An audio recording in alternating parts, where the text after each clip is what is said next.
guys, where we're gonna go. Te miro un rato, Brian. Brian.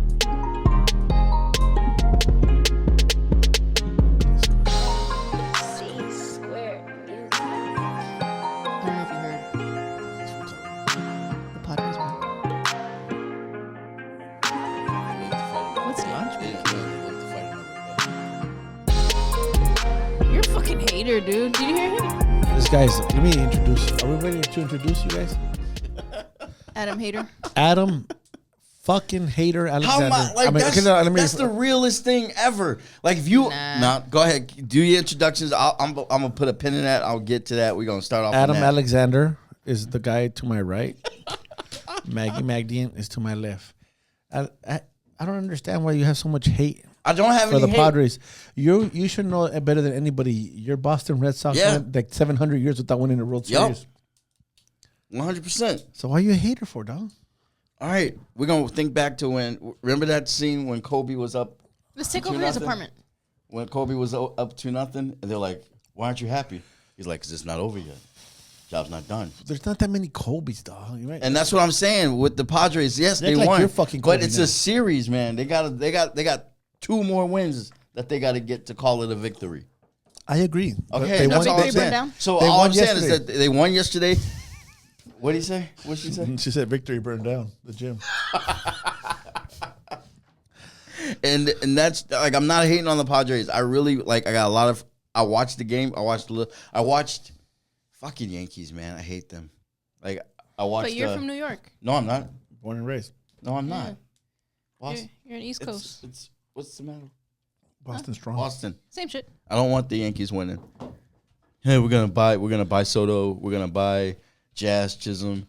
We're gonna buy some Chisholm, all right? So like the Yankees and the Dodgers are like the same shit but different coast. Yeah, pretty coast much. To coast. So no, and it was funny. So yesterday, I watched a little bit of the game. Then I just started going back and forth, and then every time I checked on the Padre game, it was on a home run swing. Of course. And the Padres really did it. So it's like they playing MLB on the big show. They got to do it 2 more times. That's fine. So, and I'm happy that they got one there. They can get a couple. I don't know what I was more happy, the Padres hitting 6 home runs or Tani going 0 for 4. Oh, Tani going 0 for 4. That I'm so frustrated about the first game. They could have won that shit. Darvish. That's you, right? Darvish has his number. Darvish. Yeah. Not only that, Tanner Scott came in and he struck him out on 3 pitches. Oh, man. That is special. That is sitting Ohtani down. That is special. So I'm not saying that they aren't a good baseball team. I'm just saying they got some more work to do. Okay, correct me if I'm wrong, but I think that Cease is like has trouble dealing with pressure. He seemed kind of a little I don't know. Man, I didn't watch like the whole Dylan? the whole regular season, but I noticed that when he walked away after I think the first time that Ohtani hit. Oh yeah. And he got I think like 2 I can't remember how many runs 3 he scored. 3, right? Yeah. Well, when he tied the game, he was like he walked away. He was like, God damn it! Like after the inning was over, And I was like, I wonder if how he's handling the pressure. 'Cause, it is kind of intimidating playing over there at the fucking Dodger Stadium, and I don't know if this is his first World Series or what's Dylan up. Cease, yes. And yeah, so it seemed kind of like he was feeling it for sure. Darvish has a playoff experience, and Cease doesn't, and it showed. Well, you're on a big table. There's a lot of pressure on you, but pitchers are emotional. That's just a fact. They don't hide it. They're like when they strike somebody out, they're rah rah rah. When they have to go back to their dugout, they're cussing at the. There was one guy, I can't remember his name, but he was cussing at Machado yesterday. Flaherty. Yeah, he struck Flaherty. He struck Machado. Former Tiger. Machado. Poo. Machado. Man, how about can we just acknowledge that when we several times try to talk about baseball on this podcast, and it's been no. Don't be a fucking hater, dude. And then it's just been like, shit. But now Padres make the playoffs. Yeah, I'm one of those. I think she's always liked the Padres from what I gathered from her. Yeah, I have. But the season is long. But now she knows the names, and she's just like. I was invested the other day. I watched. It was like 2 or 3 fucking hours, and it was only the fucking 5th inning. I was like, Jesus Christ, dude, I forgot. When you're in person, it doesn't seem like it's fast, huh? It's fast, yeah. Mm-hmm. That's what she said. Now, what I'm comparing the boxing to baseball. The pitcher walking off the mound after he gets his third strike, walking back to a dugout. That's the same kind of walk that a fighter has at the bell when he's got to go back to his corner. Yeah, but he's not getting punched though. No. I'm just saying, but he just either had a real good inning or a real bad inning, and that boxer had a real good round or a real bad round. Yeah, and he still has to take that walk to go sit down for a little bit. And so that walk from that For the pitcher's mound mound to the dugout, dude, is very how you're talking to yourself is very important. You know? Yeah. If you're all like down and you gotta snap out of that shit quick, catch it.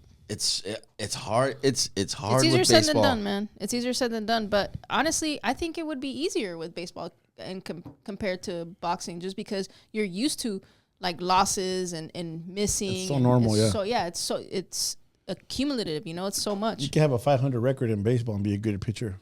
You can't. You can. And pitching, you could be 8-8 with the low ERA. Oh, okay, yeah. Yeah. You still. Well, we're talking about that pitcher. Okay, there's two pitchers that are coming off the mound. Yeah. The one just had an immaculate inning. Mm-hmm. You know what that is? An immaculate inning? Yeah, like fucking great, like no hits. No. It's specific. Oh, he just threw 9 strikes. Oh, And yeah. I mean, he didn't throw a ball. He threw 9 Like, pitches. is that even how common is that? I think I know there was definitely one this year. There might have been 2. Damn. Yeah. That's pretty impressive. And then, or even more impressive, that is a 3-pitch inning. Mm-hmm. It's like you just threw 3 pitches, and whatever happened, you get to Oh, go. the hit and then boom. Yep, they'll ground out, pop-ups, however, So you just have one of those innings, and you can skip. You're floating back to the bench. Yeah. You're Elated. or you just gave up 15 runs. Yeah. Sad face. Like you wondering if you should go sit in the opponent's dugout. They'll probably treat him better, huh? Yeah. It's pretty. Whose team are you on? And like that's how how do you a pitcher now? How do you tell him just shake it off? Like that's real hard. Shake it off. You gotta move on to the next, Yep. man. Yeah. And now with the immaculate inning, batters like your pitcher just had a great inning or is pitching a no-hitter. You're not even gonna talk to him. Mm-hmm. You're gonna leave him alone. That's so superstitious. Yep. I think baseball is like one of the most And superstitious. Dylan Cease pitched a no-hitter this year. Mm-hmm. Yeah, I remember that. Yeah. I remember that. Hey, can you do me a big favor? Wow. I'm so used to like shit. Can you close the door? Oh yeah, that's right. Oh, dang. I feel like somebody's gonna walk in. My headphones were on immaculately. 9 strikes. She always picks the right words. Right words. What does to say. immaculate really mean, though? Immaculate conception. It's like perfect. No mistakes, right? Makes sense. That's 9 strikes. Oh, I even spelled it right. What up? Grammar. It's an adjective. Perfectly clean, neat, or tidy. An immaculate white suit. Free from flaws or mistakes. Perfect. There you go, man. Could be. Theology. Free from sin. Oh, that's me. I'm a pastor. Here we go again. Speaking of. I would say deacon. I wouldn't. Around here. I wouldn't put you at pastor yet. Not yet. I'll say deacon. So shout Brother out to what did you say? How you doing, Brother Craig? So shout out to the Padres. I hope they win the next 2 here and don't have to go back to LA. That would be nice. That would be immaculate. What is his name? Let Bogarts do it instead of Betts, because I'm only rooting for Red Sox. You have to be a former Red Sox for me to cheer you on in the playoffs. Oh yeah, you got both of them, huh? Mm-hmm. What did Mookie was always on the outfield? Mookie was a right fielder in Boston, and then he's back in right field. Yeah, he's back in right. Yeah. Damn, to think the Red Sox had a stacked team, huh? Mm-hmm. Yeah, every championship team does. The Yankees got their stacked team now. Dodgers have their stacked team now, and eventually, like 2-3 years from now, Go ahead and say it. The Padres have a stacked team too. I think they do. The commentators, I was listening to them, and they were saying that it's like the Dodgers are the underdog this series. really, Yeah. So you would consider I wouldn't say you. The Padres are considered stacked. Mm-hmm. Okay. The Dodgers top 3 went 0 for 10. Yep. I'm not saying that the Dodgers aren't a good team. I mean, the Padres aren't a good team. I'm just saying that they're, I would think that they're overcoming the odds. I was talking to my dad last night about the Padres, and he was telling me, because he used to watch baseball a lot. He used to play, I think.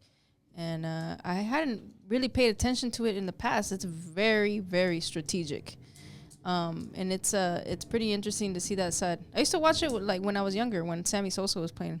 And I never paid attention to that aspect. How it's like very strategic, like the way that you have your batters, like the lineup, and also like what pitcher you use, and sometimes they even fill up the bases. You know what I'm saying? Like it's all pretty and it's like a risk.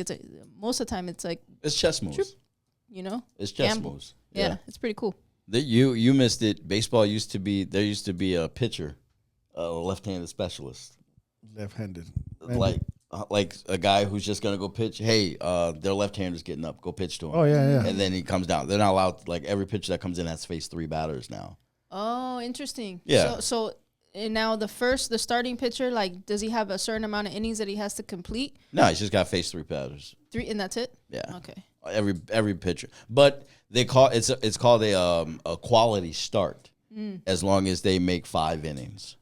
If they make 5 innings, it's called a quality start. Interesting. So forth. So there's all ways to rank them because you want to get at least 5 innings out of your starter. Mm-hmm. If you could beat a pitcher off the mound, get them out of the game inside of 3-4 innings. Mm-hmm. You're now depleting their bullpen, making a lot of their pitchers tired. Moving, yeah. Yep. Yeah. So overusing arms. Mm-hmm. Exactly. Damn. So there's a lot. I mean, there's a lot of there's more strategy to baseball than there is talent. Not like there used to be. The pitchers are so fast. Like every swing is pretty much a guess. Every pitcher's throwing above 90 now, huh? Yeah. And that's crazy. When I was a kid, it took some years to get there, right? Yeah. When I was a kid, it was like that was the super pitcher. Like, oh my god, it threw 95 miles an hour. What the fuck? Yeah. And now like 100 is like, you're like, gonna see it every few pitches, right? You're gonna see that 99. Yeah. So it's like you have to guess. Like one of my favorite pitchers is like average 85, 86 was Greg Maddux. Mm-hmm. Yep. But it's like the evolution of the sport. Even that, like their strategy in throwing pitches, like you try to like fake them out, throw some shit, and then you. But back then, pitchers looked like average people. Now they're all yoked. Everybody's buff now.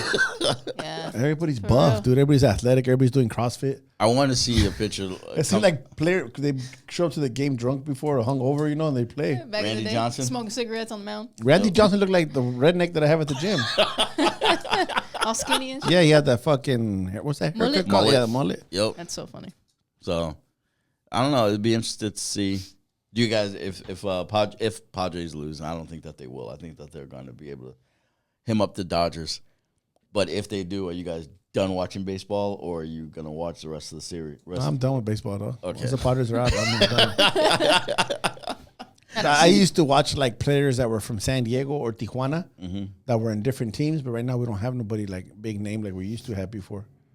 We always had like 1 or 2 players like that were from the area. Right. So I'd watch them. Okay. I can see that. Like Strasburg from the Nationals. We had Benji Gill. We had Wait, Strasburg? Yeah, he's from the. Well, he went to play. He played at San Diego State. Oh, okay. No. He played for San Diego State for Tony Gwynn. Okay, yeah. So watching him here in San Diego State and all that stuff, yeah. Got it. Where's he from, anyways? Kansas. He played for the Nationals. Kentucky. Yeah, right. One of those two. But that was Tony Gwynn's boy right there. Oh, really? Yeah. Okay.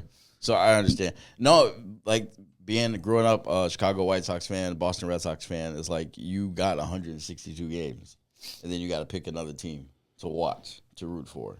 And this is the first. This is like I like this playoffs. I'm not rooting for anybody. Like watching like how I watch it, how I watch boxing. Like I'm not rooting for anybody. I just want to see a good fight. I am looking at this fight, this coming fight on Saturday the same way. I'm not really rooting for anybody. I just want to see. I hope it's a good fight. Bivol and Beterbiev. I was gonna try and see if I could say their names. Bivol. Bivol. Where's he from? He is I was watching a short little documentary on YouTube the other day. I didn't know that he was. I thought he was Chinese.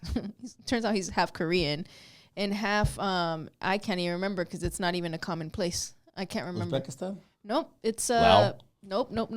I'm I wanna not gonna know. remember. I think it starts with an M or a B. No, I don't remember, but it's around it's around Ukraine. It's around there in that vicinity. I got it though. I'll look for it. And Beterbiev he's Russian, like Okay. 100%. Originally from Dagestan, which is where Khabib, the UFC champion, he reminds me a lot of him, actually, the way he expresses himself. He's 39 years old, and I hadn't even realized that. They're both in their 30s, like mid to late 30s. So, But the mid 30s is, However- early 30s is 29 to 32. That's the prime. Yeah. Okay. But they spend a lot of they don't have a lot of wear and tear, man. They're undefeated, haven't really been in no wars, like really. Yeah, he's from a Moldavian. Yeah, Moldovan or something. Moldavian, Yeah. Moldova. I read everything Man, in y'all, Spanish. y'all don't know nothing about the Maldo? And he's Korean. And Nikita? Yeah. He told me that he's from Siberia. He said his girlfriend is Korean, and he said that, well, common in Korea, in that part of the continent, part of the world, that there's a lot of Koreans in Russia. Mm-hmm. He said that where he's from, it's like a melting pot. There, he had all kinds of different varieties of Cultures and even kids that were mixed, and he was one of those for sure. So, like the arena. What are you looking for in this fight? If Excitement. I just hope they put on, man, because they're both good, both undefeated. They don't have that many fights. I think Bivol maybe has 20, and I think Beterbiev has 19. Oh, both are undefeated? Mm-hmm. Okay. Yeah. And they're unifying. So I hope they put on a good fight. I know Beterbiev is the type of fighter that's going to go after, that usually goes after his opposition. And Bivol is, just kind of basic, but he's good at it, Mm-hmm. So, like when you say basic, expound on that, please. Basic, like very fundamental. Nothing special. Very fundamental? Yeah. No, nothing that jumps out and hits you like, oh, he's fast, he's strong, he's powerful, he's got a high IQ. He's just programmed to do what he has to do. Mm-hmm. Mm-hmm. And that works for him. Like, how many fights does he have? Beat Canelo. That's right. Well, Canelo was sick, wasn't he? No, Canelo's just small. He's bit off more than he could chew, fighting at 178 or 175, whatever the weight division 175. is. Okay. But, I mean, you're talking about a guy who's also in his prime, and he's the same age. And, and put on probably like 25 pounds. Mm-hmm. Yeah. So it's hard to beat a guy like that when you're 168. I think Canelo went in the ring like 174. Yeah, okay. he's not big. But guy. I have an inside source on that fight, and I'm going to go ahead and pick Beterbiev by knockout between the 9th and 11th round. Wow. See, my sources are right. Joe Smith hurt. I think, Joe Smith hurt Bivol like towards the end of like the second. I can't remember what round when they fought, and he hurt him good. Like the belt, he was saved by the belt for sure. I think he like fell against the ropes a little bit. So Bivol's going through a divorce right now. He's fighting his wife for money and everything. They're going back and forth. It's perfect timing. That kind of stuff can just take away from training. Yeah. And those guys, man, from Dagestan and Chechnya, man, they're from Muslim faith. They're different, dude. They're just live and breathe religion and sport, dude. There was a kid sparring in the 430 class a couple weeks ago when I was coaching it, and me and Emil are watching him, and Emil goes, "Where's this kid from?" I'm like, "I'm positive one of the stands," because just the way his style, it was a bit more upright. Jumpy. A bit more upright, and it landed, boom, right. And I found that funny. It's like just the styles of fighting are so different, but regionally specific. Mm-hmm. That's European. European. That was one of the things I like. I'm not peeing. I'm holding it in. Get it? Start my life. So, but you talked about one of them being basic. What was that? That was Bivol. Bivol, you said being basic. Not that it's a bad thing. It makes basic sounds like it's. Murataya was 130. There's a lot of fighters who are real It's basic. not a real word. What? Oh, it's not a real word. Murataya. No, Murataya is kind of like very fundamentally sound, and but he's still exciting to watch, man. And so is Bivol. He puts on good fights, Yeah, no, that I'm not gonna question whether or not it's exciting to watch. I'm positive that it is. Is it on Top Rank? Please be on Top Rank. No, it should be on DAZN because I believe it's actually yes, it might be because Beterbiev is with Top Rank. Yeah, awesome. That might I think it might be a double like platform thing. I'll be so happy if I could just get a free fight on ESPN. In baseball, going back to the two, one thing I've been paying attention to in boxing is the fundamentals. Mm-hmm. You know, you have to have the fundamentals. Boxing puts the fun in fundamentals. I don't know, but okay. And baseball, the mechanics are the same way. You can't just and I made the mistake of thinking that you can learn by watching a boxer, but you can't learn by watching. Mm-hmm.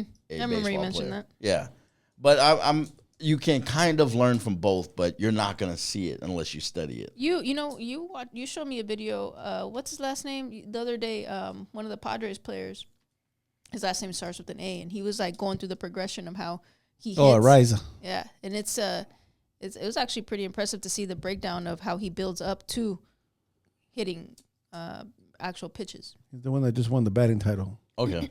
That's his third one. 3 different teams. And it's very technical. Like the way he broke it down, I was like, damn, that's pretty cool. So now let's take it back to boxing. Like, of course, I think we're going to land on the same thing.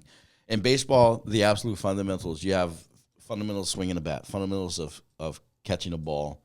My favorite is 2 hands. Mm-hmm. Like, that's the absolute, you use 2 hands, fielding a ground ball, fundamentals, throwing, mechanics, blah, blah, blah. Boxing. Where are the fundamentals in boxing? No.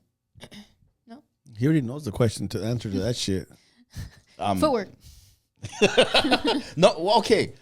No, but notice the difference when baseball, you got fundamentals throwing, fundamentals catching, fundamentals swinging a bat. But it's easy. Like when I say get to boxing, it's like, where are the fundamentals in boxing? You just go, 1, footwork. No, you have your jab and 1, 2, but everybody teaches. It's like baseball, bro. Like Japan, they don't play like we do. Mm-hmm. Baseball, they play different. You go to Latin America, they play baseball different. They play here different. Same thing with boxing. We have different fundamentals. Everybody throws the jab. In Mexico, the jab is irrelevant. For real. We don't even use it. They just want to throw the body shots and haymakers because we're not built fucking 6 foot fucking with long range, you know. So we got to take that space away. Mm-hmm. Now you go to different. So you got to give it. Like I can't teach everybody the same because everybody has different attributes. Mm-hmm. So the fundamental to me is like the 1-2, the slip, the block. That's it. That's like scooping the ball, tossing the ball, and swinging the bat. Mm-hmm. Okay. But it's like it just, for the first time it occurred to me, wow, every sport has fundamentals. Mm-hmm. You know, every sport is, or anything you're going to do. In boxing, we always say, stick to the basics when the fight's getting like too complicated and you're fucking taking big risks to win. Mm-hmm. I mean, keep your hands up. Yep. Wherever they come from, they come right back to. Yep. You know, and just stay basic. Stay basic. Sometimes it's just a 1-2 and the jab. Mm-hmm. When my guys here stay basic, that means just jab or 1-2. That's it. Mm-hmm. Max, Coach sent that IG of somebody's like, when you finally get what Coach is telling you. Mm-hmm. I had that experience this weekend. Coach has always been telling me, get inside, but don't do anything. Mm-hmm. And to me, that's crazy. Like, it's always been a crazy thought. Just go inside, but just don't swing, don't do nothing. He goes, nope, just stay there. Mm-hmm. Finally did that. Sparring Friday and then tech sparring Saturday. It's like it's like hiding under a tree. It's like chilling. Yeah, you could just stay there and let them dance around, let them move around. Let them expend their energy. Yep, you're like, I'm just gonna stay right here. Mm-hmm. Stay right here. You know, until something decides to get moved. I was real excited about that. It's funny how it slows down for you right there too, huh? Exactly. I can still remember like just being in there, just like everything's quiet. Yeah, you thought about me. Oh, absolutely. Yeah, it's like that's how relaxed you were. There's a person throwing punches. There's a person throwing punches at you, and you're thinking it all makes sense now. Yo, yeah. It was great. I don't know. I think I just wanted to slip that in, but never found an organic way to. I'll slip it in for you. I'm sure we're talking about 2 different things. I'm out of this conversation. I want to go to I've been losing weight. I'm down 7 pounds, and I'm like super happy about it. One thing I've noticed a whole bunch of different things, like just from the like, oh, I'm so glad I'm blah blah blah, but is mental clarity. I've never really associated nutrition with mental clarity. Have you guys ever had a fighter that you just had to get off the junk? Just you like their heads weren't right. You like, but you see that difference in a fighter who's eating whatever he wants and a fighter who is dieting to cut weight. Yeah, I think more than anything, it's like laziness. Go further. It's like a side effect. You know what I'm saying of eating junk food? Oh yeah, yes. I had a Comfort. bag. You know, I had a bag of chips last week, and that laziness like set in. Oh, it kicks in. Yeah, It's like a fucking what do you call it when like an avalanche? It just keeps coming yeah, and little coming. snowball effect. You don't even know what to do anymore. It's like and it's automatic. It's like after I eat this bag of chips, I'm just gonna chill. Man, no, my body was just like, I don't know what you just put in me, but you ain't doing shit. Matter of fact, that's all you're gonna do. You go to the toilet. Yeah. So, but like proper rest, recovery, this ice baths. You know, as far as I'm concerned. But eating the right food, like when your fighters are cutting weight,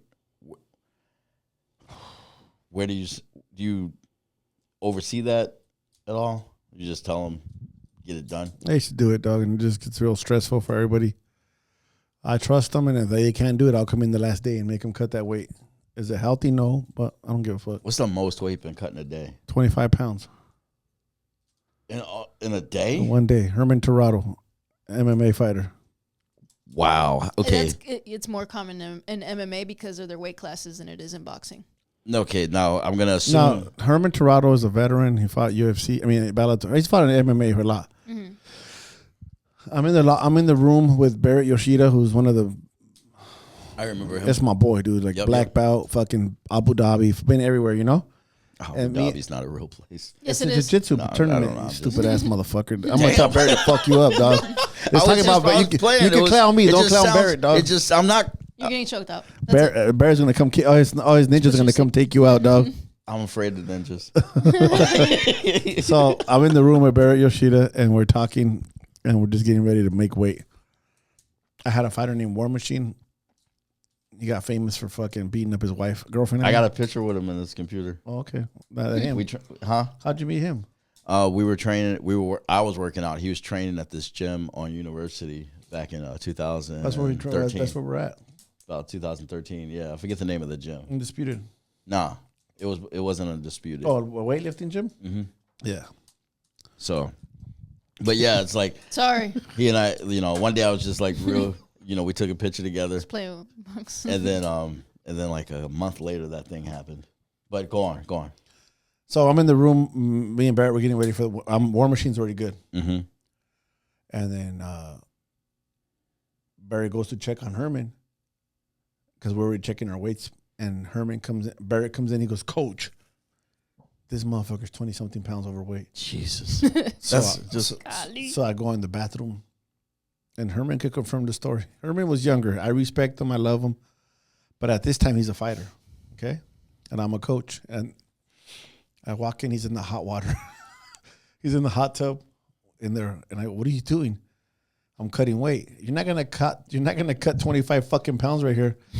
And I had to talk to him like very strong. Get your fucking ass up. Because one thing I knew about Herman, he comes from Guam. And they respect their elders. Okay. And I said, get your fucking ass up. Let's go. I made him put on Abilene, plastic suit, sweatpants, and from War Machine, I knew how to cut weight, but not that much. I had never done that much, and he got on the treadmill for almost 2 hours. We did a little trick where he runs as fast as he can, and then we start just walking at a high pace, at a slow incline, at a light incline. Every 10 minutes, he should be losing about a pound and a half. So I got him within a pound of the weight. He was like a pound over. And then we show up to the weigh-ins in Bellator. I forgot who it was from Bellator. He says, where you guys been at? What the fuck? You know, they're about to start. They're all worried. And we tell him, hey, he's a pound over, bro. He's like, what? I didn't tell him we cut 24, you know. So he goes and takes him, brings him back, and he lost that last pound with him. Dude, and he made weight for that fight. But the average that I've had is like 10 pounds, 8 pounds in one day. Now, is that just the body? You burn all the water out of the body? Those guys do it different. No, I mean, because you're not burning fat. No, you're using water weight. You're dehydrating, losing water weight. Mm-hmm. They actually stack water and salt intake, and then they start cutting their salt intake and their water at the same time. Mm-hmm.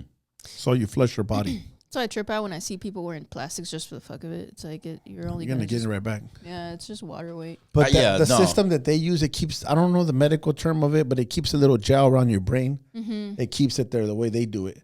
Boxers, the way they cut weight, a lot of boxers won't eat for a day or two, won't even drink liquid. Yeah. And that gel around your brain, it kind of like it goes away, and it don't come back sometimes for the fight. So a normal shot that wouldn't hurt you will knock you out. Mm-hmm. Jeez. Yep. It's so like I never knew. Like I couldn't imagine. I show up. Hey, I'm 25 pounds overweight. I'm going to McDonald's. My bad, coach. Coach is like, nah, get in the car. Pull me out of the fight. You gonna cry in the car? No, but that's crazy. And so, like mentally, how is a person who just dropped? I would imagine like some people can't fucking handle it, dude. I've seen depends the fighter, man. Some guys will fucking just rise like that. That's just something they had to do. Mm-hmm. And some fighters, well, I'm not gonna feel good. I'm not gonna feel strong. I had a fighter. I'm not gonna say his name, but he was at the gym right now. He told the guy to put on a IV in his arm. I go, no, you don't have to put an IV in his arm. No, he does. No, he doesn't. I'm the fucking coach. He doesn't have to. You're already building barriers when you start telling fighters that what they should do. Just because you feel weak doesn't mean the other fighter's gonna feel weak. You know? Yeah, that's. And taking an IV is illegal in some states. So if we get caught for it, we get our fight get pulled. You know, no contest or a loss. Mm-hmm. In some states, they'll tell you can't IV up. And I think that's what you just said about just don't put your shit on somebody else. That's a real big thing. Just it can be contagious, man. Like negativity is contagious. Yeah, there it is. It's like they'll just take away your victory. You know, like I'm pretty sure anybody going through a weight loss journey has told somebody, it's just like, oh man, I'm down 5 pounds, and then that person you just told, go, oh, it's probably water weight. Some people don't realize too that when you're stressed out, you release a hormone called cortisol, you know, and that your body when you're stressed out just kind of it wants to stay where it's at. Like it's like, no, I don't want to fucking survival mode, you know. So which is called homeostasis. Anyway, that's not like a cholo, dog. Yeah, it wants to just fucking stay in the status that it's at. From homeostasis. No, well, homeostasis, that's the process of the body. You're right, staying in the status where maintaining your body at 98.6 degrees. So if you're stressed, if you're stressing the fuck out, I'm gonna say that next time. People say, "How come you don't lose no weight?" I'm on homeostasis, homie. That's the wrong answer, though. All right. But yeah, if you're stressing the fuck out about losing this weight, you're only making it harder on yourself. Wow. And that's when you see the commercials, and it's like I love seeing fat people commercials now because like I'm I'm almost not one of them anymore. And with this like the stress, they call it. They'll show a picture of a person like you're not getting at this belly fat right here. You need to take this pill. I'm like, just fucking relax. Relax, bitch. If you relax a little bit, that belly fat will be easier to melt away. It's crazy though, right? Like I remember I was walking through the mall, dude, and you start seeing like big people like posters and shit. Like, damn, you never used to see that back in the day, making it okay. Oh, you know, check out the mannequins at Target. Yeah, they're bigger. You know. Like, I'm not talking about the pregnant ones. That makes sense, though, bro. Like, most people that shop don't look like those fucking mannequins. Yeah, that's true. They had to open it up. All inclusive. Whenever I see, like, a big They know that they're not going to look like that with those pants on, dog. They know that. They know damn well. Whenever I see, in Tijuana, they have the same models, like the mannequins, but just the lower half, the actual mannequin. Really? And they're like, I'm not going to like that if I put that on, dog. Like, what the fuck? They cut out. Pretty soon we're gonna have like muffin top mannequins with like the muffin top already there because that's what's gonna happen. Yeah, I'm sure it's out there. One of and remember when we were talking about if you ruled the world, what would happen? Yeah. No internet. Yep, no internet. Which I'm down with that. Oh my god, I'm so down with that. That's ridiculous. But then our podcast. Fuck it. All right, cool. Yeah, it's a sacrifice. We'll go live in person, dog. Yeah, we'll have sermons at the gym. Yep. But what was it? Freaking I would make it so that if you wanted to wear an athlete's jersey, like you were like Machado, Machado. No end. Right? Machado. Right? You wanted to get his jersey. You could only get it in the size he's in. You couldn't get it in like a quadruple extra large because like that's it. They only sell one size every jersey. It's the size of the athlete that wears it. Every time I see like a Kobe Bryant jersey on like a dude. So little Lincoln would be wearing a fucking jersey he'd be stepping on because he loves the Lakers. For real. Okay, child sizes don't count. Okay, No, yeah, okay. sure. Yeah. Little Lincoln be stepping all on it. across the board. Matter of fact, all my laws Are for adults. pretty much like are children exclusive. Like no Okay. pets. Your kids can have pets. Okay, got you. Yeah, but So that means you're gonna have pets. huh? What? I'm gonna have pets when I have kids. Yep. I can't wait. Nah, I'm gonna. What am I gonna do? I don't know. My daughters they have 3 freaking dogs now, and I'm just like every time we say it like that for dog. 3 fucking dogs. When you say 3 dogs, I don't like dogs, I know you don't like dogs, but but I love my daughters. exactly. So And you have to whenever they're like, hey, one of them's name is Cammy. the dog is named Cammy. Chamomile. See? And That's funny. yeah. And I'm laughing because there's a story I'm not gonna tell on the air. But she's like, Cammy wants to say hi. I'm like, oh, okay. Every time. It's just like I can't tell You if talk to Cammy? I say hi dog. Like You're I call a him dick, dog. It's like, oh look, dog. You're a fucking worst. They know their ever, dad. dog. They know their dad loves them, and he's special. And Well, their dad would mean the road to him, or their dad would making a fucking exception. I did. I talked. Hey, to dog. I'd be like, hey, dog. Take them into. They named the dog for a reason. That's they not love me, him. dog.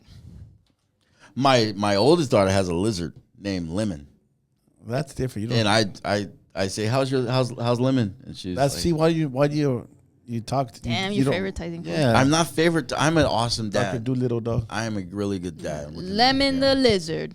Yeah. So, but Oogie, Cammy, I forget the new one's name. Adam. Probably. Probably. All right. So we got that. So it should be over there. I don't know. That's the Rude. location. I'm rude. I got videos of you playing handball on my wall. Where is that ball, by the way? I think it's over here. But yeah, if you are dieting, I think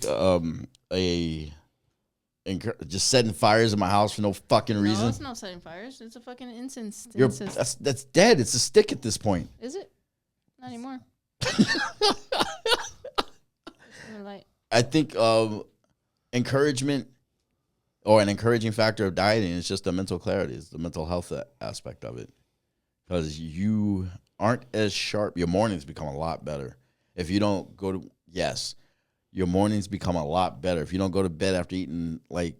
do we have a fucking Bible study? Are we, no. No Bible study today? Did, Coach, you want to talk about which? No, but I want to elaborate on the mental. Oh yeah, let's go. I used to think that mental weakness was a fucking. Fucking talk about rude. Anyway, mental It knocked me off. Mental weakness. Yeah. I thought it was for like pussies. And I, as the person who was there as Coach made the transition from. I didn't say I stopped thinking about it. I just think that you're still a pussy, but you have problems that you have to get over. You know, pussy with problems. Pussy with problems. They just got to conquer Problem the pussy. problems. You know what I mean?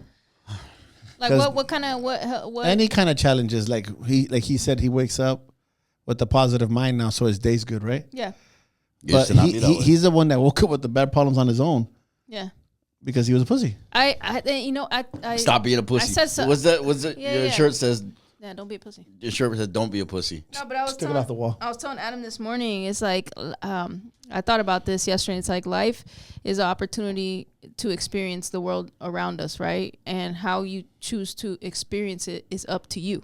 You know, so you can choose to look at things one way, or you can choose to look at them positive or negative, right? Like when you wake up, that's a choice. You know, it really is. You know, if That's you the wake first up, choice. Is like, you're what kind of I'm fucking pissed. the first decision like you make every day is what kind of day you're gonna have, whether you realize it or not. Gang banging You know on what, bacon. man? It's fun. Like when I wake up, the first thing I always thought of was, besides thanking God for waking up, I was always excited about the day. That's no matter, because it's like the sun comes up and you're like, oh, fuck yeah, like.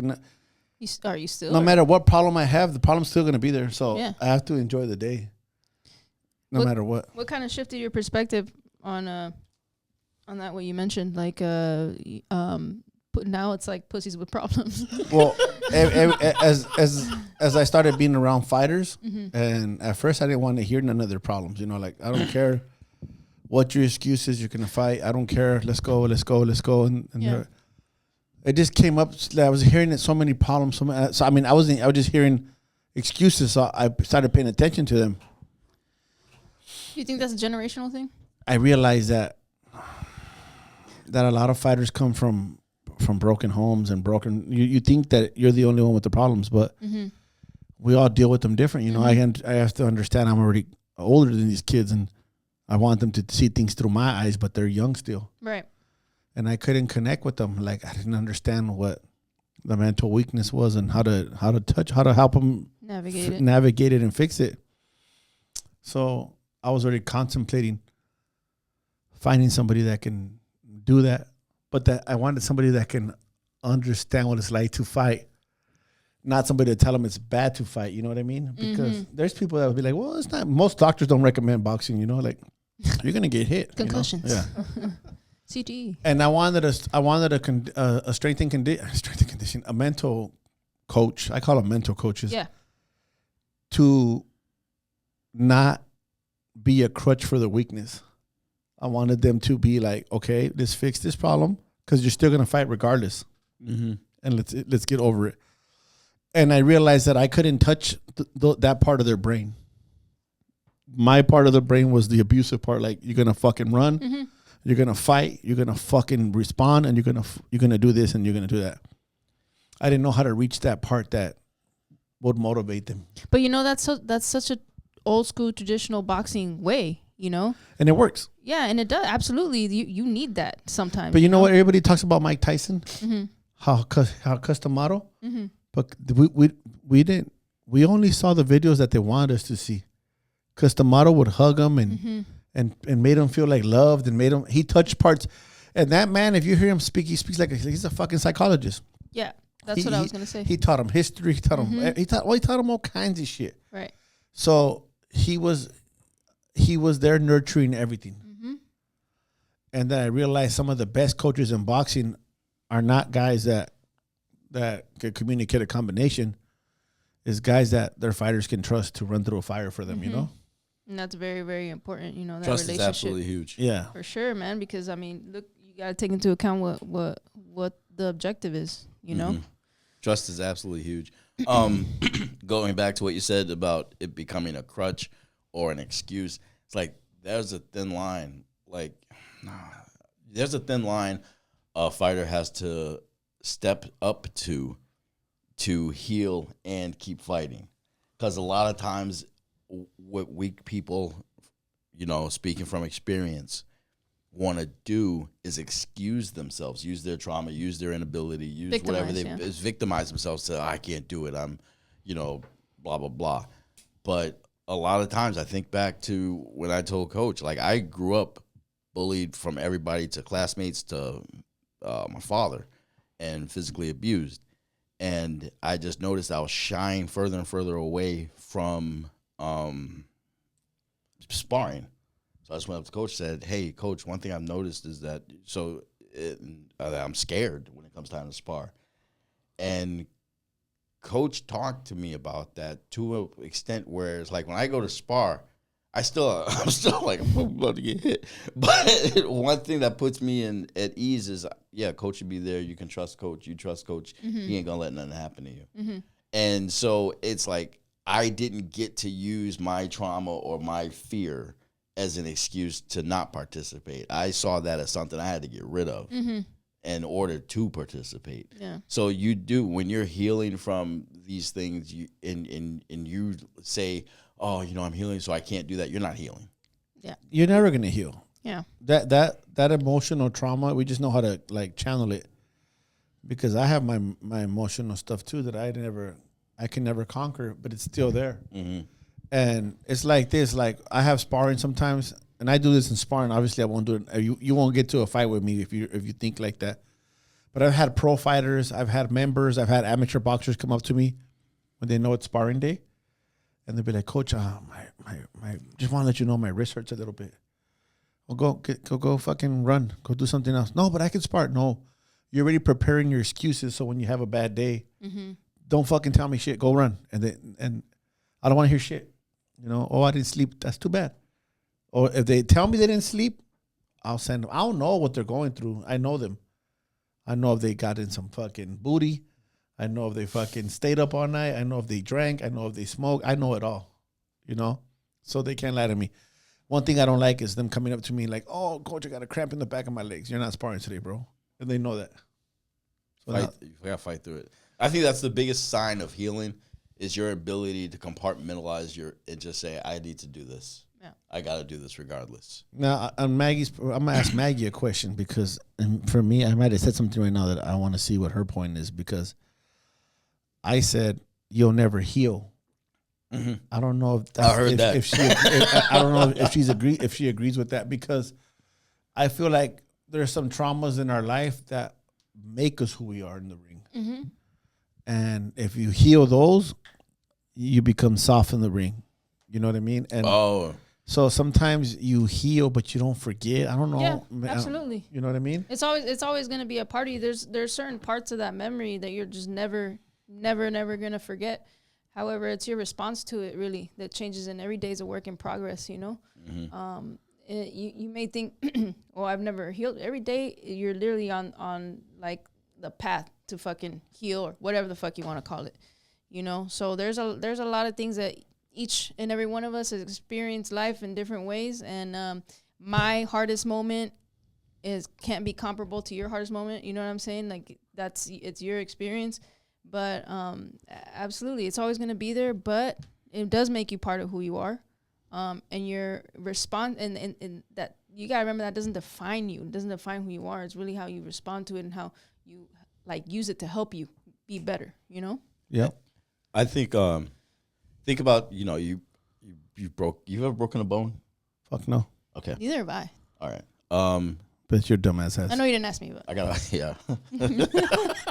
Maybe I have, but I didn't go to the doctor for it. Wait, before you tell me, I want to know this, but I want to say something before I forget it. What? I don't know if you guys remember in the podcast a while ago, I said that there was a friend of mine who kicked my ass when I first started boxing, and he beat the fuck out of me, bro. We were like 10 years old. Mm-hmm. He beat the snot out of me, and I never went back to fight him. Mm-hmm. I never went back. I got way better than him, like quadruple times better than him.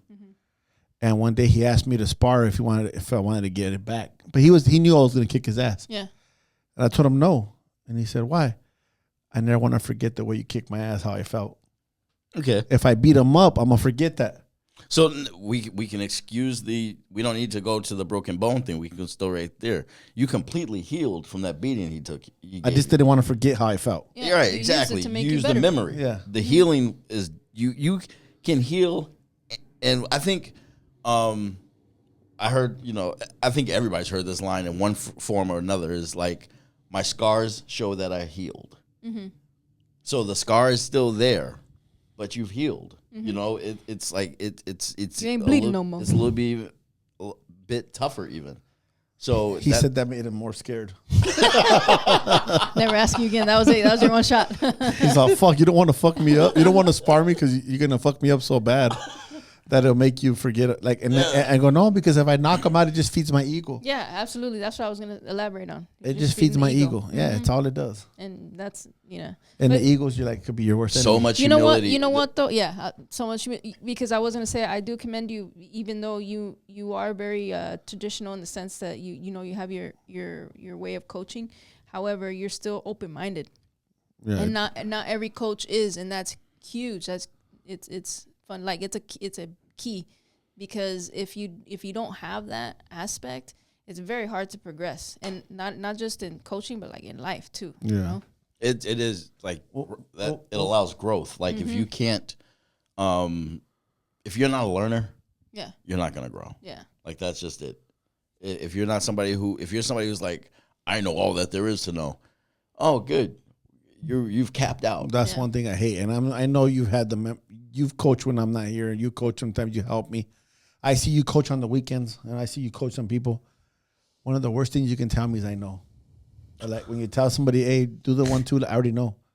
Well, fuck it, get the fuck out of here. Then you already know everything. What am I doing here? I just got my keys to my car here. Yep.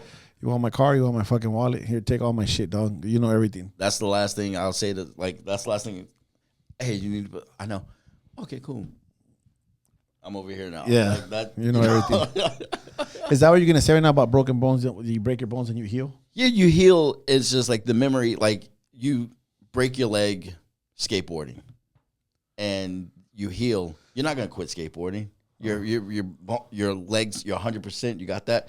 But that memory of how you broke your legs and keep you from breaking it again. Right? Like that. That's pretty much what I was gonna say. But no, that's true because yeah, it's like healing to an extent. I there are some exceptions, but healing is possible to be 100%. Where you're able to. But I think it's evident in your progress. Are you able to relationships? I've been wanting to touch on just do some relationship advice on this next podcast. Oh no, yeah, wait. But like just say you get out of a relationship, you're hurt and blah blah, and if you heal and can go on and try again in another relationship, that's true healing. But if you're just if you're always I don't trust blah blah, then you're not healed. What do you think about, before we go, I know we gotta go, what do you think about Devin Haney's father and Devin Haney suing Ryan Garcia and Golden Boy? I forgot about battery. That. I've been meaning to bring that up, and we gonna touch on that one next week. Yeah. I don't even know if that's. It's true. It's just true. Is it really true? I thought they were just doing it. No, just to it's a battery. You charged with that fraud. It's. We'll talk about it next week. You promise. See, he's talking about relationships, dog. So I'm like, you promise. Speaking of relationships, it's gross.